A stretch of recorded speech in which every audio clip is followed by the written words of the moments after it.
बघा आपल्याला काय करायचंय, लॉस. ऑलरेडी एक क्वेश्चन घेतलेला लॉसचा, आता याच्यामध्ये अजून घेतो. Find the loss of energy. काय केलं, 2 किलोग्रामचा ब्लॉक आहे, 20 मीटर पर सेकंद वरती फेकलाय. तो काय होणार आहे, काहीतरी अटेंड करेल, बरोबर की नाही, काहीतरी अटेंड करेल आणि तिथे जाऊन पोहोचेल. तर किती मीटरला पोहोचले, त्यांनी सांगितलं 10 मीटरला पोहोचलाय.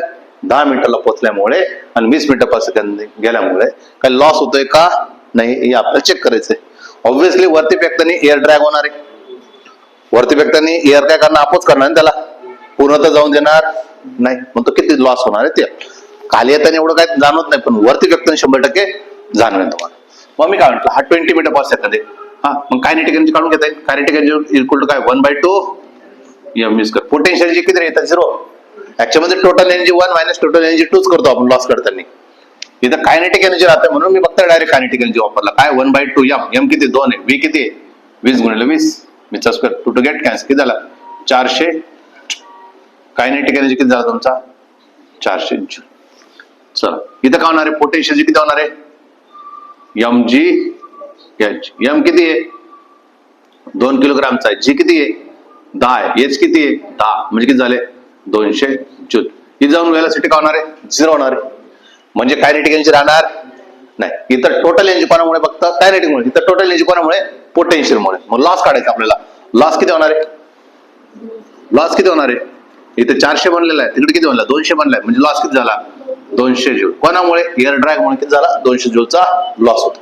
सिमिलरली या क्वेश्चन मध्ये होतं काय, या क्वेश्चन मध्ये काय केलं, गन घेतलं, गनने काय केलं, फायर केलं. फायर केलं किती स्पीड मध्ये गेला, 100 मीटर पर सेकंद गेलेला आहे. आणि वुडन ब्लॉकला घुसला आणि त्याचा स्पीड किती झाला, 50 मीटर पर सेकंद झाला. ऑब्व्हियसली स्पीड काय झाली, कमी झाली. ओके, दोघांची हाईट, बंदुकीची जी हाईट आहे ती कशी रे, सेम आहे का डिफरंट आहे. इथली हाईट आणि इथली हाईट कशी, सेम का डिफरंट आहे, सेम आहे. म्हणजे पोटेन्शियल जी इथले आणि इथले पोटेन्शियल कशी राहील, सेम राहील. त्याचा काही इम्पॅक्ट होणार नाही. जे पण चेंज करणार, कोण चेंज करेल, कायनेटिक एनर्जी. म्हणून पोटेन्शियलची किंमत देत नाही. मग इथं काय करून घेतो मी, 1/2 m v स्क्वेअर. हा, याचं म्हणूया किती, किती घेऊ, 1 ग्रॅम. इथं पण 1 ग्रॅमच राहील. 1/2 m v स्क्वेअर, 1/2 2 ग्रॅम घेऊन टाका.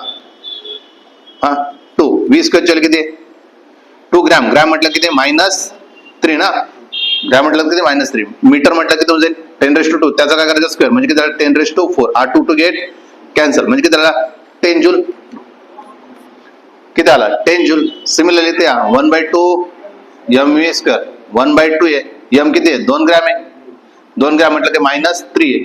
हा किती होऊन जाईल, 50 आहे. 50 म्हटलं तर किती होऊन जाईल, 50 म्हटलं तर किती होऊन, 0.5 इंटू 10⁻4 होऊन जाईल. ठीक आहे. हा 2 टू गेट कॅन्सल. म्हणजे किती झालं तुमचा, 0.5 इंटू किती, 10⁻10 म्हणजे किती झाला, 5 जूल. म्हणजे लॉस किती झाला, लॉस किती झाला, 10 - 5 म्हणजे किती झाला, 5 जूलचा लॉस. लॉजिक कळालं, लॉस होतो एअर ड्रॅग मुळे, लॉस होतो. किती लॉस झाला, 5 जूल. हा नाही, 1 ग्रॅम मास थोडं कमी होणार आहे. तर धर्मांतर पण धर्मांतर करणार का, धर्मांतर नाही करणार तो. 2 ग्रॅम 2 ग्रॅमच. ते अगोदर 1 ग्रॅम घेतलं कॅल्क्युलेशन मध्ये, 1/2 2 उडवायचं म्हणून मी केला. कळालं का.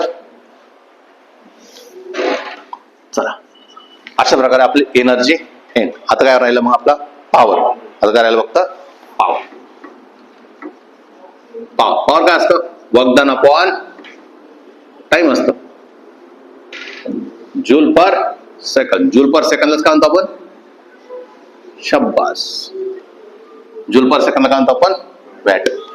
1 वॅट इज इक्वल टू असतं 746 हॉर्स पॉवर. 1 वॅट म्हणजे किती असतं, 746 हॉर्स पॉवर. पॉवर काय असतं, work done upon time. Work डनला कसं लिहू शकतो मी, force into displacement into time. मग force into displacement upon time. Force झालं डिस्प्लेसमेंट अपॉन टाइम, काय वेलोसिटी. मग काय झालं, फोर्स पण वेक्टर क्वांटिटी आहे, वेलोसिटी पण वेक्टर क्वांटिटी. डॉट प्रोडक्ट आहे. म्हणजे पी कोणता आहे, स्केलर आहे. स्केलर जर असेल तर आपण काय लिहितो, FV cos थिटा. काय लिहितो आपण, FV cos थिटा लिहितो. आता इथून जर मी तुम्हाला विचारलं P इन्स्टंटेनियस काढायचं आहे, तर तुम्ही काय विचार, मी म्हणूया dW/dt करू. किंवा डायरेक्टली काय देणार एफ इंटू व्ही. हे जर काढलं तर मला काय भेटेल इन्स्टंटेनियस पॉवर भेटेल. काय भेटेल इन्स्टंटेनियस पॉवर.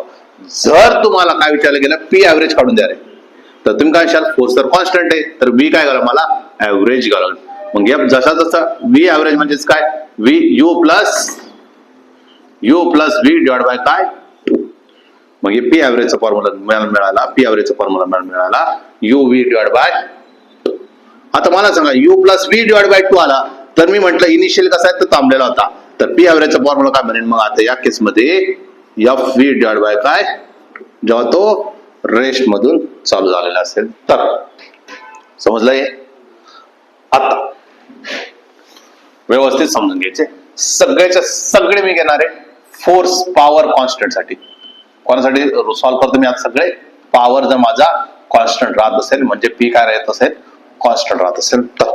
बघा मी म्हटलं पॉवर इज काय वर्क डन अपॉन टाइम. मी असं म्हटलं power is inversely proportional to the जेव्हा काय असेल डब्ल्यू कॉन्स्टंट असेल.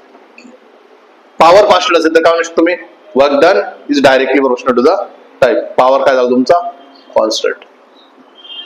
समजले इथपर्यंत. आता इथून पुढचे जे कॉन्सेप्ट आहेत ते थोडेसे क्रिटिकल चालतात, व्यवस्थित समजून घ्यायचे. चल मी काय म्हटलं पहिल्या कंडिशनचा मी म्हटलं पॉवर इज काय रे वर्क डन अपॉन किंवा काय एफ इंटू व्ही. मग पॉवर फोर्सला कसं लिहू शकतो मी mass into acceleration into V झाला. मी म्हटलं मास जसं असतं ऍक्सलरेशनला काय लिहू शकतो मी डीव्ही बाय डीटी. ऍक्सलरेशनला कसं लिहू शकतो मी डीव्ही बाय डीटी लिहिलं आणि काय राहिलं तुमचा व्ही झाला. मग काय म्हणतो मी हा एम इकडे मल्टिप्लायडला आहे इकडे त्यांनी काय डिवाइडला, हा डीटी इकडे डिवाइडला आहे इकडे जाऊन मल्टिप्लायडला म्हणजेच काय राहिलं V into DV. V into काय झालं डीव्ही. मग पी बाय एम इंटू काय टी झालं बरोबर की नाही. आणि याचं काय जाईल व्ही स्क्वेअर बाय 2 होऊन जाईल. हा 2 इकडं डिवाइड इकडे त्यांनी मल्टिप्लाय म्हणजे काय 2p by M into T into काय व्ही चा स्क्वेअर. देअरफॉर व्ही इज काय हे सगळं कॉन्स्टंट आहे. पी ला काय घेतो आपण कॉन्स्टंट. पी कॉन्स्टंट आहे एम पण कॉन्स्टंट. तुम्ही काय V square is directly proportional to the T. V square is directly proportional to the T म्हणू शकतो आणि V is directly proportional to the T चा 1/2 असं आपण म्हणू शकतो. खूप महत्वाचं फॉर्म्युला आहे. जेव्हा पॉवर कॉन्स्टंट असते व्हेलॉसिटी आणि टाइम मध्ये काय असतो 1/2 असतो. समजलं. अजून पुढचा कंडिशन अजून बाय. मी म्हटलं पॉवर जोड काय रे आपल्याजवळ एफ इंटू व्ही. पॉवर जोड काय एफ इंटू व्ही. एफला कसं लिहू शकतो तुम्ही मास इंटू ऍक्सलरेशन. पण मी इथं ऍक्सलरेशन आता घेताना मी घेतोय ऍक्सलरेशन की जोड काय व्ही डीव्ही बाय डीएक्स. शब्बास. ऍक्सलरेशन इथं डीव्ही बाय डीटी घेतो. तेच ऍक्सलरेशन आपल्याला एक्सच्या मध्ये डीव्ही बाय डीएक्स घ्यावं.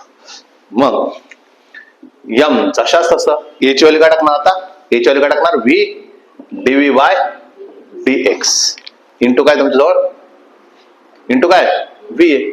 आता व्ही केल्यामुळे काय झालं M into V V square आणि काय उरलं तुमचा डीव्ही बाय डीएक्स आणि काय भेटलं मला पी. मला काय काढायचंय मला काढायचंय पी. मग हे सगळे तिकडे शिफ्ट केलं पी बाय एम. हा डीएक्स इकडे मल्टिप्लायला येतात इकडे डिवाइडला होता इकडे मल्टिप्लाय झाला. मग काय उरलं तुमचं V square by V square into काय करणार इंटिग्रेशन करणार आहे.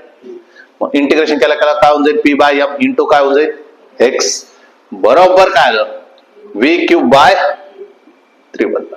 काय म्हणलं व्ही क्यूब बाय 3. आता जस्ट मी तुम्हाला बोललो काय बोललेलं आहे पी तर आपण काय घेणार आहे कॉन्स्टंट. एम पण काय कॉन्स्टंट 3 पण काय कॉन्स्टंट. मग तुम्ही काय म्हणू शकतात V cube is directly proportional to the काय X. V cube is directly proportional to काय म्हणू शकतात एक्स. मग V is directly proportional to the cube root 1 आहे. काय डाऊट आहे. आता मला काय डाऊट आला मला काय कळालं V is directly proportional to X चा 1/3 जेव्हा मी पॉवर कॉन्स्टंट म्हणतोय. V is directly proportional T चा 1/2 आहे जेव्हा पॉवर कॉन्स्टंट. म्हणजे इथं पण व्ही आहे इथं पण व्ही आहे. मग मी असं म्हणू शकतो T1 of is directly proportional to X चा 1/3 जेव्हा पॉवर कॉन्स्टंट असेल जेव्हा पॉवर कॉन्स्टंट असेल.